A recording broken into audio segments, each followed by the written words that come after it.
In a quaint old house at the edge of town hung an antique mirror. Its glass warped and its frame adorned in intricate carvings. For generations, the mirror had witnessed the tears and laughter of the family that lived within those walls. But it was more than just a reflective surface. It was a portal to something darker. Late one stormy night, as the wind howled and the rain lashed against the windows, young Dolores stood before the mirror, her reflection dancing eerily in the dim light. The room seemed to grow colder, and Dolores' reflection twisted, her eyes turning coal black. In a whispery voice, the mirror began to speak, telling tales of long-forgotten secrets and lost souls trapped within its depths. Dolores, mesmerized by the haunting voice, couldn't tear her gaze away. As the mirror's stories grew darker, Dolores felt a chilling presence behind her. She turned, but there was no one there. She glanced back at the mirror, and her reflection was gone, replaced by a ghastly figure with hollow eyes. Panicked, Dolores tried to step back, but an invisible force held her in place. The room seemed to come alive with sinister whispers, and the mirror's surface rippled like dark water. With a sudden jolt, Dolores found herself pulled into the mirror, her screams drowned by the echoes of countless others trapped in the glass. The antique mirror, once again, stood silent, its secret hidden behind the reflection of the unsuspecting room. Haunted mirrors is a concept steeped in superstition and folklore, suggesting that mirrors can become inhabited or possessed by spirits or ghosts, leading to eerie and unsettling experiences. These mirrors are thought to serve as portals for spirits, house malevolent entities, or exhibit ghostly apparitions when gazed upon. Stories of these mirrors are often associated with antique mirrors, bad luck, and tales of supernatural encounters. And sometimes the most scary thing in a mirror is the black eye that your cat gave you. My name is Kayla, this is Zeno, and we are Cauldron Convos, baby! If you are new here, make sure to subscribe for weekly scary videos. And for all of you audio listeners, make sure to follow this podcast here, as well as, if you want to watch some videos of it, you can go on YouTube and we're here. But a rating would be much appreciated. I think everyone can relate to being scared by looking into an old mirror. I know. It's like a weird concept that people fear looking into mirrors because we'll get into why, the psychology behind it a little bit. Also, the whole idea of I didn't even think about this when we were researching, but haunted, what are those crazy houses? What are those fun house? What are those mirror houses called? I don't even. Fun house. Is that what it's called? Or the mirror fun maze. House? Mirror mazes are a trip because it's which one's the real me? Where did this belief that mirrors hold evil qualities or bring bad luck even come from? Well, Romans believed that mirrors could trap souls and cause bad luck to those who own it. So all the way back to the Romans. That's my Roman Empire. Do you want to go off on the Romans for a little bit, or? No. You good? They also believed that if the mirror wasn't taken care of properly, so if you didn't Windex it, actually I don't think they had Windex back in the Roman Empire, but they were Greek. Oh yeah, I forgot. My big fat Greek wedding, I forgot what she says. But they believed that if they didn't, clean it or take care of it properly, bad things could happen and inhabit it. They also believed that mirrors were a reflection of not just, physical appearance, but also the human soul. Kind of like the mirror in Harry Potter, where they just look into it. And have you ever heard of the superstition of covering mirrors? Do you know what I'm talking about, or no idea? No. So there's a superstition that's been around for centuries across different cultures where they cover mirrors when someone dies in the house. I did know that, but I just wanted to give it to you. Oh, you could have said, no, I do. I once went to a Shiva. Well, I didn't go to a Shiva, but I went and visited people sitting Shiva, and all the mirrors were covered. A man's got to fix his hair. Oh, yeah. So do you peek, or is that bad luck? No, I just use my phone. A man's got to be respectful. But what did they do when they didn't have phones? They looked in a pond. They went outside the back in the well. I could have just, filled the sink. Imagine somebody walking in, just seeing me stuffing toilet paper down the sink in an attempt to clog the drain. But this idea or superstition of covering up a mirror if someone in your household dies is to prevent their soul from wandering around and getting trapped inside of the mirror. How terrifying. So, if you believe in that, you better tell your whole family now before it's too late. Oh, to cover all the mirrors. Yeah, cover the mirrors when I'm gone, baby. Imagine someone at a funeral home. He's planning their death or whatever, when you do that. Or maybe that's just my grandma that did that. That she planned it all out Had the whole gravestone Now, ready. she has a casket. And if this video gets enough likes, we're going to go pick up the casket. I'm going to start doing the podcast from inside the casket. Wait, but we don't. The body's not in the casket. We didn't clarify. No. So she bought a casket, but she never actually used the casket. Years before. Anyway, we have a free casket. We just need means to get there. So if anyone wants to donate to our casket fund, so I'll start doing the podcast being like, oh, I will be talking like a vampire from the casket. I mean, my grandma did use it, but she was only in it for like a week, so it's not. Also, the idea of covering the mirrors is not only for the dead, it's also to protect the living in the home, because it's believed that demons are attracted to homes where tragedy has recently struck, like a bad luck magnet. And the Victorians used heavy black cloth on all mirrors in their homes of the newly deceased, as their fear and belief in spiritualism was strong and their belief in the afterlife and the protection of their relatives even stronger. So they would use black cloth specifically. It wasn't just, you couldn't use like a white because you could probably see a little bit. A little peeky in the mirror. And we know that Victorians were very obsessed with the spiritualist movement. They were interested in the paranormal and supernatural and communicating with the dead. And from their interest came these parlor and mirror games that exist even today, such as Bloody Mary. Yeah, something else interesting to note about mirrors is the whole Walt Disney trick where they're able to project light off of mirrors to make it look like there are ghosts. They even covered the mirrors in the White House when Abraham Lincoln died. Mirrors were made in early conception with silver as a backing to them, which made them turn black over time as the silver oxidized. So due to this process, the mirrors took an otherworldly appearance due to the oxidization, allowing the human eye to matrix shapes in the oxidation patterns that would form in the glass. And we also know that mirrors, fog up if you don't have like a little fan thing in your bathroom because, that's expensive, then you would know that, steam mirrors. Maybe that just happens to everyone and I'm just jealous of the people with the fans. My poop stinks. Also, a belief in Chinese culture is that if you carry a corpse next to a mirror, past a mirror, they would become a ghost. German and Dutch cultures also had an eerie belief about mirrors. If you saw your reflection after a loved one had passed, this was an omen that you were to be the next to pass. Oh, wow. Also, we know breaking mirrors is bad luck, and we talked about this in our vampire podcast. Shout out, click that up there for next video, put it up so you can watch it in a bit. But vampires have no reflection because a human loses his soul when he becomes a vampire. So I thought that was an interesting little fact. Some Buddhists place a mirror at the entrance of their home for protection to capture evil spirits before they can come inside. In feng shui, one's bed should never face a mirror. So I guess you were right when you were a little kid. You were a feng shui artist. Yeah, it messes with your mojo. Your mojo was off. From the earliest times, mirrors were often used as ritual objects in long-dead religions, and dark mirrors were indispensable tools for scrying, a kind of divination using reflections used by Nostradamus. Also, the mirror of Galadriel in The Lord of the Rings is a reference to this ancient practice of scrying. Now, have you ever heard of a black mirror? The TV show, yes. I also never knew what Black Mirror, why it was even called that. But reflective surfaces have traditionally been used as tools to induce trance. The intention of the practice may be to contact spirits. This is the scrying that we were just talking about. And black mirrors are simply black, shiny, reflective surfaces. In the past, practitioners polished obsidian or painted one side of a piece of glass black. The black mirror is ideally positioned in a certain way to the user so that the reflective surface is somewhat clear. The practitioner fixates on it until mental images or photisms appear that are interpreted. Nowadays, we have handy black mirrors in the form of computer and phone screens, which is what the whole Black Mirror TV show title references, is the reflection in like a computer or phone screen that's off. But now that we talked a little bit about the superstition throughout other cultures, the history of the mirror and the bad luck and the omens behind it, now we're going to get into some examples of supposed haunted or cursed mirrors. Now, the first one we're going to talk about is the Myrtle Plantation mirror. And we actually talked about the Myrtle Plantation house in our Haunted House podcast. Shout out. I'll link it again.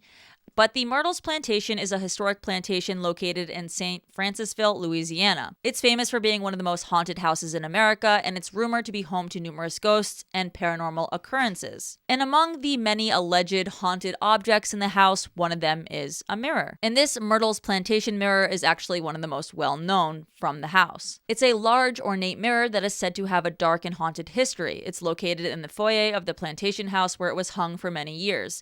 A mirror located in the house supposedly holds the spirits of Sarah Woodruff and 2 of her children. According to custom, mirrors are covered after a death, but legend says that after the poisoning of the Woodruffs by one of their slaves, this particular mirror was overlooked. The uncovered mirror reportedly trapped the spirits of Sarah and her children, who are occasionally seen or leave handprints in the mirror. And you can go on Yelp reviews, or you can just Google, and people post blogs about it and people post photos. I'll put some, sorry, audio listeners, you got to go to the video too. Nothing is as scary as a little child's handprint. Like you're taking a shower and you get out and there's a little paw print all over the mirror. I know. Their feet. That means they're climbing. But you do that with your hand, where you put your hand like this and you do the toes. Oh, yeah. The toes. It's like you trick someone. I'm baby walking on your mirror. Got it. We got him. We got him big time. I'm going to do that next time I go to someone's house. I'm going to steam up the bathroom. Just start taking a shower. One of my go-to things at Airbnbs is to type in a bunch of goofy stuff into YouTube. Oh, yeah. Like how to unclog toilet, no plunger. Next time we should just do like how to perform an exorcism, like ways to initiate a satanic ritual. We got to like tell a story. How to do a seance. How to do a Ouija board, how to perform exorcism, how to clean up, throw up, no paper towels. And the visitors report seeing Woodruff's children appear in the mirror near the room where they were poisoned. And one researcher noted that each time the mirror is replaced or resilvered, the same handprint reappears as if they refuse to be ignored. Next example of a haunted mirror is the haunted mirror of Belcourt Castle. And the Belfort Castle is a historic mansion located in Newport, Rhode Island. The mansion is known for its opulence, historical significance, and the numerous stories of hauntings and supernatural occurrences. The castle was built in 1894 by Oliver Hazard Perry Belmont, a wealthy socialite and politician. The mansion was designed to resemble a French chateau and features an eclectic mix of architectural styles, including Gothic, Renaissance, and Romanesque elements. The mirror is said to have been part of the Belmont family's collection of antiques and was brought to the mansion from Europe. Visitors and staff members at Belcourt Castle have reported seeing ghostly apparitions reflected in the mirror when there was no one physically present in the room. Some claim to have seen the ghostly figures of women in period clothing, while others... period. Time period, not like their rags. Anyway, moving...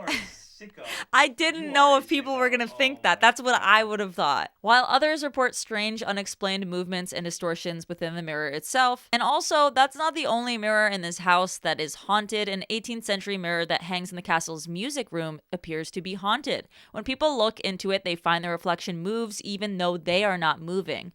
Items around the room that are reflected also appear to be vibrating, but the mirror itself does not move. Whoa. And now let's get into a mirror in Gettysburg. On the Travel Channel, they did a whole episode on a Gettysburg haunted mirror in the Farnsworth House. I'm done with the Travel Channel people. I know, they're crazy. Shout out to all the Travel Channel people we met at Paracon or whatever we went. We got scammed by a Travel Channel con artist. I don't believe anything on the Travel Channel now. Okay, but...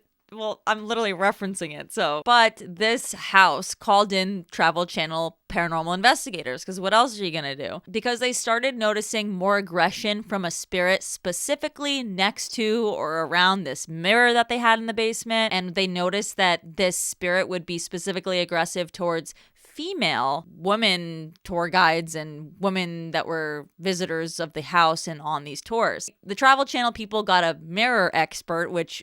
who knew that existed?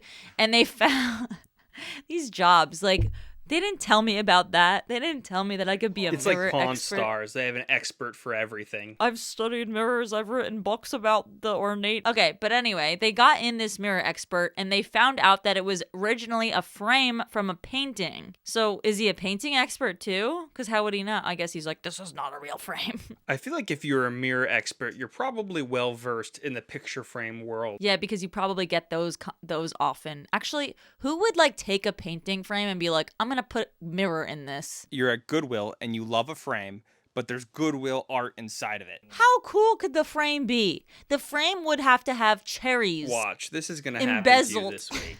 I'm gonna find like the most perfect frame ever. Like it would have to be like a huge, crazy frame with like margarita little things glued to it. That's healthy. I'm just thinking of a Margaritaville frame. So after they got this mirror expert guy in, they found out that it was originally a frame for a painting from about 1910, but the glass itself was put into it around the 1950s. So then they did some digging. Allegedly. This is the Travel Channel, guys. They found out that the mirror was from an estate sale from the Collins family, and they started researching different Collins family members that were, alive at the time and like of age to be replacing mirrors and paint picture frames. Imagine it's like the 6-year-old doing it. They found out that Clarence Collins got in trouble for trafficking women, prostituting them, had some type of hatred for women, apparently was involved in a murder of a Gettysburg tour guide that was a woman too. Anyway, all they did was they got rid of the mirror and it apparently was all good after that. And I don't know what they did with that mirror. I don't know who has it. I'm so sorry if it's you. Travel Channel just ruining people's lives. They just donated it to Salvation Army. They're like, oh, we disposed of it. It's me buying it because it's the Margaritaville frame. Just to reference something about haunted mirrors in the news, I found a CNN article about someone selling a mirror on eBay for $150 just because it's haunted. According to their eBay listing, it all started when one of them saw that the building's landlord had put the old hallway mirror out on the lawn as rubbish. I love that word. So being resourceful, he retrieved it, added some silver paint, and leaned it up against their wall above the radiator. Soon after that, things supposedly got weird. He stated, "We both experienced what I can only describe as intense, sharp stabbing pains," the sellers wrote to prospective buyers. "They would strike us both at the same time. The two flatmates also complained of waking up completely drained of energy, screaming in the early morning hours with horrible feelings of impending doom." That's the anxiety. That's not the mirror, sir. One of the flatmates even claims to have woken up with deep body scratches, for which he blamed the mirror and kindly provided a link on eBay for photo proof. He took a photo of his scratch and was like... You can find some weird haunted stuff on eBay. Oh, so there was this game apparently back in the day where they would do like a ritual with a reflective surface, like a mirror or a bucket of water. Allegedly, if you do this ritual that they said, you can summon up the face of the person who is going to be your beloved. And the superstition survived well past the Middle Ages. Halloween greeting cards from the early 20th century depict young women peering into mirrors alongside rhymes such as, "On Halloween, look in the glass, your future husband's face will pass." But it wasn't all that cute because if the woman was destined to die before she married, she would apparently just see a skull. Anyway, subscribe to this channel and put your notifications on if you want to see me do a live of me doing that game. Because I will do it. I will do it. It's gonna be a skull. So let's get into some psychological reasons, how our brain works, on why mirrors are so creepy and why we fear them so much. An owner of a haunted house design company called Entrepreneurs, holy cow, call me. Like, can I work for them? What? It's like the dead and breakfast. And guess what his last name is? Pickle. A subconscious mind, Pickle says, a subconscious mind, no matter where it's at, is always looking for danger. It's always looking at stuff and trying to decide whether it's safe or a threat.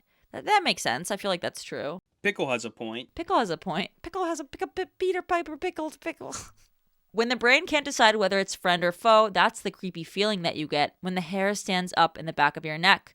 While we're primed to look for potential threats in anything unexpected, it's especially jarring from a psychological standpoint when the thing that doesn't match our expectations is our own reflection. We're all experts in looking in the mirror and seeing ourselves, says Joanna Mash, a PhD candidate in psychology at the University of Hertfordshire in England. I wonder if she got her PhD. I'm getting Catcher in the Rye vibes from like people looking in mirrors, in the sense where people way overanalyze it. You have a very well-established expectation of looking into the mirror and seeing your own face, having something you know so well. That's so intrinsically connected with your sense of self be replaced with something that's not quite right. Not quite you is, as Mash puts it, gonna be pretty scary. Oh, so I guess this is like why funhouses are scary? Is that what they're called? Funhouse? What a weird concept that's like a classic thing. Seeing the wrong reflection doesn't just happen in Hollywood and haunted houses. Our brains are actually quick to misinterpret what we see in a mirror, often scaring us silly in the process. Psychologist Giovanni Caputo was studying dissociative identity disorder, formerly called multiple personality disorder, a condition in which people's identities are split into different personas, often as a coping mechanism for extreme trauma. One experiment intended to examine these patients' sense of self involved placing 8 mirrors around the study's participants. The subjects noted that under low light, the reflections of their faces seemed to change. Caputo was intrigued. I concentrated my scientific efforts on this new phenomenon. This was truly a case of serendipity, he says. He showed that when people stare into a mirror under low lighting, they will often see their faces warp and change. Probably the most well-known superstition related to mirrors is the game of Bloody Mary, and if you didn't play it during a sleepover, the only reason why you didn't was because you're a little bitch or you had no friends. I'm just kidding. I love every single one of you. Okay, I'm just triggered because I played it and this is where I am now. Glug, glug, glug, glug, glug. Okay, so legend has it that a young girl who climbs the stairs backward. What the Oh, okay. So Bloody Mary, the game, originally stemmed from this weird legend that a young girl who climbs the stairs backwards in the dark while holding a mirror and a candle will see her future husband. Oh my God. For some reason, I didn't understand what meant climbs the stairs backwards. I thought like on her, like a demon. That's what I thought. I was like, how is a girl gonna do? I was like, that's a hard game. And while holding a candle? How's she going to do that upside down? It's just bouncing on her stomach.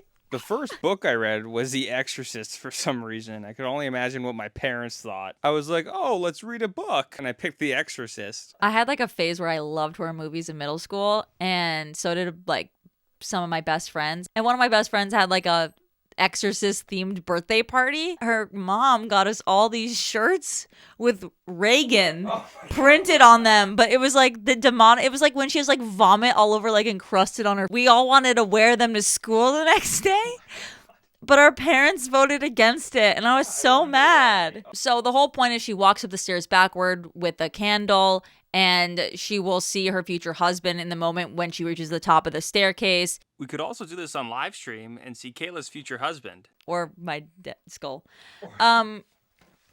Perfect timing. I was literally holding this. Oh, that's creepy. It's an omen. It's almost like you have a skull next to you. It's almost like we have a podcast, and those are props. There's like 3 right in this one area. So due to this superstition, the game of Bloody Mary developed. The classical variant of the game implies a person standing in front of a mirror in the dark and saying Bloody Mary 3 times. In the moment of turning on the light, Bloody Mary should supposedly be standing next to the respective person that's saying it. The person can then ask questions about the future, and Bloody Mary is obliged to answer. It's said that you should never look directly at Bloody Mary, but only through the mirror in order to avoid harm or death. So be nice to Mary. Be nice to Bloody. It's her period dress. The haunted mirror in a haunted item museum. You like haunted items, don't you? You saw Jeffrey Dahmer's fort? I did see Jeffrey Dahmer's fort. We met an owner of a haunted... Wait, does he just have a collection or is he a haunted museum owner? No, he owns something called the Dead and Breakfast, where the previous owner blew their brains out on a carpet with a shotgun, and they still have it, and I'm pretty sure they framed it or something. They're going to display it somehow. I feel like that needs to be disposed. I feel like that's like hazardous waste. He was wearing a hat that said coroner, not as in identity of his occupation, but as a fashion statement. I like it. New merch available. Corner. We just rip his idea. Anyway, shout out Dead and Breakfast owner. I don't remember your name, but you have a fork. And a long ponytail.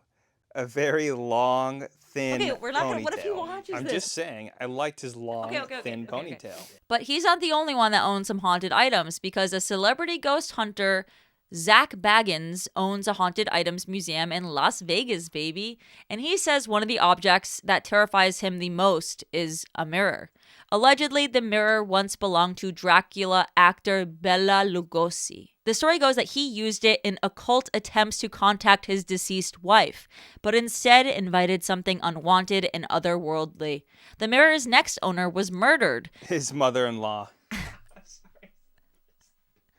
Fuck, it's you. The mirror's next owner was murdered, and in the years that followed, subsequent owners have reported seeing a dark entity reflected in it. Some even claim to have been attacked, waking from uneasy dreams covered in scratch marks.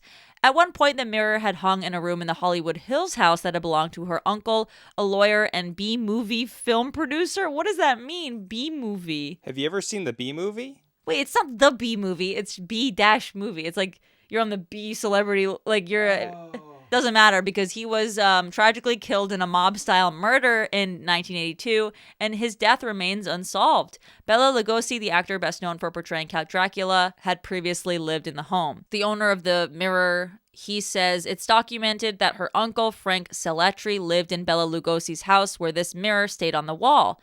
Cindy believed, so Cindy was the owner that gave it to him, that the mirror absorbed part of the bad energy from witnessing that murder. When you talk about mirrors and how they're affiliated with the paranormal, you immediately go to something called scrying. Well, anyways, thank you guys so much for watching this week's episode. If you liked it, make sure to give it a thumbs up, subscribe, comment anything that you're interested in hearing us talk about, or just literally anything at all. Anyways, thank you guys so much for watching, and we'll see you guys next time here on Cauldron Convos, baby. Ooh.